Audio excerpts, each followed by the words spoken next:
I know a girl I used to go out with, she had a pain. It was like a sort of period-related sort of pains whenever her period came along, and she constantly went to the NHS. She said, there's something wrong, there's something wrong, there's something wrong. And they were saying, no, there's something wrong with you. There's tests have come back. There's something wrong with you. There's nothing wrong with you. They even tried to convince, this is a year of doing this. They even tried to convince her that it was in her head. And then finally, she went to a private health service, and from day one, just like that, diagnosed with what it was, and that was that. Now, I'm not ragging on the NHS, the people who work for it, but what I think is wrong with it, just like with the European Union, the EU is just the name of the government bureaucracy. It isn't Europe.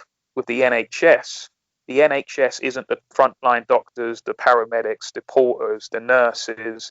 That's not the NHS. The NHS is the failing government administrative body that is always ill-prepared, like with the PPE at the moment. They're ill-prepared constantly. They struggle even regardless if there's a pandemic going on or not. It doesn't matter. They're always struggling. You can't throw money at it. It will never be fixed. Even if you gave the NHS £1 trillion a month, it would never, ever sort out, because it is a management problem. It's at the very foundation of how it is funded, i.e. false taxation, because the whole point is that whether the NHS or any government service, anything that's funded by taxes, they will never improve, because whether they give you a good service or a bad service, they'll always get your money regardless. So if you were to put that example with, say, a private business, and the private business was guaranteed to get your money regardless if it could give you a good service or a really, really dodgy cowboy sort of service, if they're going to get your money regardless, why would they ever bother wasting time, wasting energy of giving you a good service and being nice to you?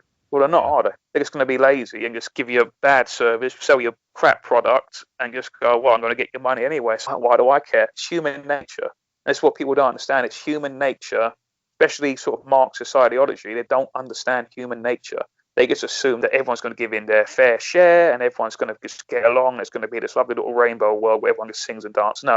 It's going to be nothing like that at all, because people are different. People have their own opinions. People have their own work ethics. And if they're going to be constantly funded by a gravy train that is taxation, they're never going to improve. There is no incentive to improve. And that's why every single charity or every single private business equivalent to a government service, the charity or the private sector, is always vastly superior, because they're incentivized to change. Because if they give you a bad service, then I'm just going to stop giving money to that charity and give it to a competitor, or I'm going to stop using that private business and go to one of their competitors. So therefore, they have to give me a good service.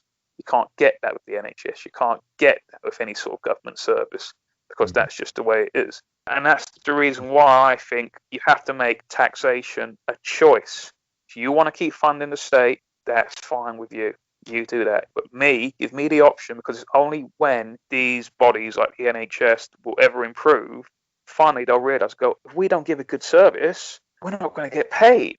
Suddenly their work ethic changes, their efficiency changes. I mean, right now, I read an article from Gildell Fawkes the other day. They were saying that, whether it's true or not, the NHS, even within this pandemic, are still advertising diversity officers. And diversity officers' pay is apparently worth twice that of nurses. So basically, you're getting, for one diversity officers, you could have used that money to pay salaries of 2 nurses. So this is the sort of ridiculous gravy train politics that we have, because there's an unlimited money via taxation given to these bodies.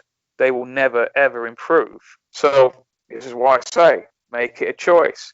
The NHS, I'm not saying get rid of it. So I don't believe in absolutes. I believe in choice. That's why I am a man of liberty, a man of choice. I want to give you the choice of whether you want to do that. And I think through that, it will vastly improve. Because even now, they're seeing bad services done and people still are happy with it. And I just think, well, if you believe in that, fine. You keep contributing to it. But me, personally, I want out of it.